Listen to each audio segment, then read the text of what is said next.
नमस्ते मित्रों, मैं मन्नू और मेरे चैनल लर्न विथ मन्नू में आप सभी का स्वागत है। मैं आज की वीडियो में आप लोग को बताने वाला हूँ मानव तस्करी के बारे में। जैसे कि जब हम रोज़गार ढूंढने के लिए कहीं भी जाते हैं तो हमें सचेत रहना है, क्योंकि रोज़गार के नाम पे क्या होता है कि आपके साथ दलाली भी हो सकती है, आपको फंसाया भी जा सकता है और आपके साथ कुछ भी किया जा सकता है। तो आप जब भी रोज़गार लेने के लिए रोज़गार प्राप्त करने के लिए किसी भी व्यक्ति के साथ जाते हैं तो कम पहचान वाले लोगों के साथ या कम कम पहचान वाले लोगों के कहने पे आप बिल्कुल ना जाएं। भले ही आप जिस जगह पे हैं, जहाँ भी रहते हैं, वहाँ कुछ ना कुछ रोज़गार कर लें, लेकिन बिना पहचान का ना जाएं, क्योंकि ऐसा बहुत सारे मामले हैं जिसमें कि मानव तस्करी होती है। आपको बेच दिया जाएगा और आपके साथ कुछ भी किया कराया जा सकता है, आपसे भीख भी मंगवाया जा सकता है। तो इसलिए मैं आज आपको एक कहानी बताने के साथ साथ, जैसे कि सुरेश माझी की कहानी है, बिहार के रहने वाले हैं। तो इसी साल की यह कहानी है, मई जून की कहानी है। उनके साथ क्या-क्या हुआ है, कैसे हुआ है, इस कहानी को बताकर मैं आपको सचेत करूँगा, जागरूक करूँगा, ताकि आप इस चीज़ को समझें। और जब भी आप इस बेरोज़गारी के आलम में जब भी आप रोज़गार माँगने के लिए निकले, तो बिना पहचान के या बिना सगी-संबंधी जिसको आप सही से नहीं पहचानते हैं, तो बिना किसी के कहे आप ना जाएँ, बिल्कुल ही कम पैसा ही कमाएँ। किसी अपने आस-पास रहें जहाँ लोग पहचान के उन्हीं के आस-पास, ज़्यादा पैसे कमाने के चक्कर में आप बिल्कुल अनजान लोगों के साथ ना जाएँ। यदि आप ऐसी गलती करते हैं तो हो सकता है कि आपके साथ कुछ भी हो सकता है। आपका भविष्य खराब होगा और आपके साथ-साथ आपके पूरे परिवार का भविष्य खराब होगा। तो मैं बताता हूँ कि मैं पहले ये बता दे रहा हूँ कि सुरेश माझी की कहानी, ताकि आपको समझ में आएगी कि मानव तस्करी कैसे होती है और उनके साथ क्या-क्या हुआ है। बहुत ही मार्मिक कहानी है कि एक अच्छा खासा इंसान जो कि 30 वर्ष की उम्र का है और उसके आँख में केमिकल डालकर, उसका पैर तोड़कर और उसे भी कानपुर से उठाकर दिल्ली ले जाकर उससे भीख मंगवाया जाता है। और इसमें एक पूरा गैंग काम करता है और हमारे देश में ऐसे बहुत सारे गैंग काम करते हैं, तो इनसे आपको बचना पड़ेगा। तो सबसे पहले ये जान लीजिए कि सुरेश माझी 30 वर्ष की उम्र का लड़का है, जो कि बिहार के रहने वाले हैं। और कुछ दिन पहले इनकी शादी हुई, शादी के बाद लड़की पैदा हुई और इनकी वाइफ पत्नी का देहांत हो जाता है। उसके बाद इनकी जो लड़की है, वो लड़की को ये इनकी बड़ी भाभी पालती है और ये कानपुर चले जाते हैं। तो कानपुर में यशोदा नगर है। यशोदा नगर में एक नौबस्ता है जहाँ की मजदूरों की मंडी लगती है। कुछ दिन पहले नवभारत टाइम्स में एक खबर छपी थी, एक आध हफ्ते पहले छपी थी और ये मई जून की घटना है। तो उनके क्या होता है कि वहाँ जो मजदूरों की मंडी लगती है, तो मजदूरों की मंडी में मजदूर जाकर खड़े होते हैं और लोग आते हैं और उनकी कार्य के अनुसार, जैसे कि किस मजदूर को क्या-क्या आता है, उसके अनुसार उनको अपने यहाँ ले जाते हैं, काम कराते हैं, उनको पैसा देते हैं और इस तरीके से वहाँ की मंडी चलती है। तो ऐसे ही मंडी में जीतन राम मांझी पहले जाके काम कर चुके थे और इस बार भी जब वो घर से निकले, जब इनके साथ इतनी सब घटनाएं हुई, तो ये कमाने के लिए घर से कानपुर गए यशोदानगर।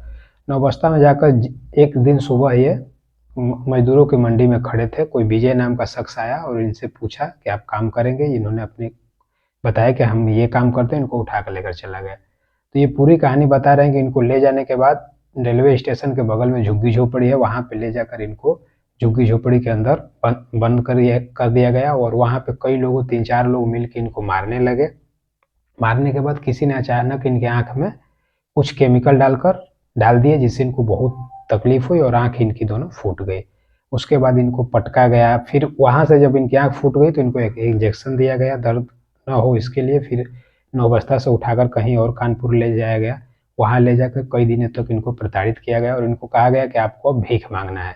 ये राजी नहीं होते थे तो इनको बहुत ज़्यादा मारा जाता था, इनके हाथ पैर भी तोड़ दिए गए थे। तोड़ने के बाद क्या हुआ कि यह विजय नाम के शख्स की माता है, जो माता जी की दिल्ली में काम करती हैं। तो दिल्ली में एक गिरोह चलता है जो कि भीख मंगवाता है। ऐसे नौजवान, सोचिए 30 वर्ष का हट्टा-कट्टा लड़के के साथ ऐसी घटना होती है। तो यहाँ से उसे अपंग करके, अंधा बनाकर वहाँ पर ये 70,000 रुपया में अपनी माँ को बेच देता है। वहाँ पे सुरेश माझी को ले जाकर एक जो वो भीख मांगने वाली गाड़ी होती है, उस पे बैठाकर रोज सुबह 4 बजे इनको जिस स्थान पे ज़्यादा पैसे मिल सकते हैं, उस स्थान पे एक आदमी लेकर जाता है इनकी गाड़ी को चलाकर। और वहाँ से ये बताते हैं कि कम से कम 8-10 भिखारियों का गिरोह ऐसे ले जाया जाता है। वहाँ छोड़ दिया जाता है, दिन भर जो इन्हें पैसे मिलते हैं, वो ये लोग ले लेते हैं और दिन भर में एक बार इनको खाना मिलता है। इस तरीके से करते करते, और जब इनके शरीर में जो परेशानियां हैं उससे अगर दिक्कत होती है तो इनको बार बार इंजेक्शन दे दिया जाता है। ये कुछ बोलने की कोशिश करते हैं तो इनको बार बार इंजेक्शन दे दिया जाता है। बार बार इंजेक्शन देने से इनकी शरीर काली पड़ जाती है। तो कुछ दिनों बाद ये लगते हैं कि मर जाएंगे, तो उसके बाद क्या करते हैं कि वो लोग दवा के लिए ले जाते हैं। दवा का खर्च 35,000 रुपया आता है। तो जब दवा का खर्च 35,000 रुपया आता है तो 70,000 में वो खरीदे हैं, तो सोचते हैं कि इतना पैसा ला के कौन दवा कराएगा। तो ये लोग क्या करते हैं कि वो लोग इनको फिर कानपुर जहाँ से लाए हैं वहीं ला के छोड़ देते हैं। यहाँ लाने के बाद वह व्यक्ति कुछ दिन तक भीख मांगता है, काम चलाता है। एक दिन अचानक उसके साथ ऐसा होता है कि एक व्यक्ति का ऐसी आवाज़ सुनता है जिसे कि वह पहचान रहा है उस आवाज़ को। तो जब वो सुनता है तो बार बार चिल्लाकर उस व्यक्ति को अपने पास बुलाता है। तो वह व्यक्ति उसे पहचानता नहीं है कि यह सुरेश माझी है। तो वह पूरा अपना कहानी बताता है, क्योंकि भाई कोई भी अच्छा पूरा हट्टा-कट्टा शरीर का अच्छा लड़का है और अचानक वो अंधा हो जाएगा, उसका पैर टूट जाएगा तो कोई भी नहीं पहचानेगा। तो वह व्यक्ति पहचानता नहीं, लेकिन जब ये पूरी पहचान सुरेश माझी उस व्यक्ति को बताता है लड़का, तो वो पहचान जाते हैं। पहचानने के बाद क्या करते हैं कि पुलिस को सूचना देते हैं। पुलिस आती है, सुरेश माझी की पूरी कहानी सुनती है, उसके बाद गिरफ्तारी में लगती है। जब तक पेपर में यह न्यूज़ छपा था तब तक विजय नाम का जो शख्स था सुरेश माझी को ले गया था वह नहीं पकड़ा गया है, लेकिन उसकी माता होता बाकी लोग कुछ लोग पकड़े गए हैं और बाकी पुलिस छानबीन कर रही है पूरे गिरोह को जानने के लिए। तो सोचिए कि यह घटना कितनी खतरनाक है और यह किसी के साथ हो सकती है। तो आप लोगों से मेरी यही अपील है कि जब भी आप लोग घर से निकलें रोजगार के लिए, तो आप जिसके साथ जा रहे हैं तो आप लोगों को सचेत रहना है कि आप उससे कितने दिन से परिचित हैं। आपको यह जानना बेहद ज़रूरी है, क्योंकि जनसंख्या इतनी ज़्यादा बढ़ गई है और बेरोजगारी भी इतनी ज़्यादा बढ़ गई है कि मानव तस्करी जो लोग करते हैं तो उनके लिए यह चीज़ आसान हो गया है, क्योंकि आसानी से लोग मूर्ख बन जाते हैं और आसानी से लोग उपलब्ध हो जाते हैं। इसलिए पैसा कम ही कमाइए, लेकिन अपने लोगों के साथ रहिए, ताकि इस प्रकार के लोगों से आप अपने को बचा सकें। क्योंकि एक बार फंस जाने के बाद फिर सोचिए कि एक अच्छा खासा लड़का जिसके आँख फोड़ दिया गया, पैर तोड़ दिया गया, अब वो न्याय मिल भी सकता है तो उसके साथ क्या हो सकता है? कुछ नहीं हो सकता।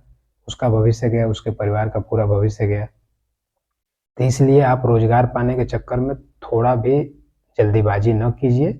जहाँ हैं जैसे हैं अच्छा स्रोत ढूंढिए। जब तक कि कोई सटीक स्रोत न मिले तो आप कोई हल्का फुल्का जॉब करके ही जीवन यापन कीजिए, ताकि आप स्वस्थ रहें। आप स्वस्थ रहेंगे तो अच्छा रहेगा। तो इसलिए मैं सोचा कि यह हम सबको जानना जरूरी है। इस प्रकार की घटनाएं होती रहती हैं देश में, और पहले से भी मानव तस्करी चल रहा है, लेकिन अब धीरे धीरे तेजी से बढ़ रहा है क्योंकि बेरोजगारी ज़्यादा बढ़ रही है।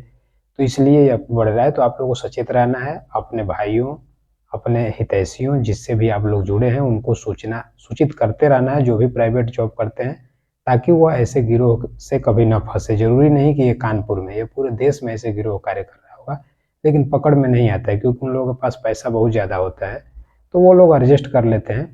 तो इसलिए आप लोग स्वयं को खुद खुद बचाइए, दूसरे के भरोसे न रहिए।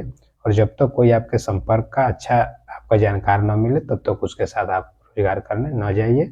अच्छा स्रोत ढूंढ कर ही जाइए। तो यदि यह वीडियो आपको उपयोगी लगी हो तो वीडियो को लाइक कर लीजिएगा और कमेंट करके बताइएगा कि आपको वीडियो कैसी लगी, और अपने दोस्तों तक यह मैसेज जरूर शेयर कीजिएगा जिसे भी आप जानते हैं। धन्यवाद।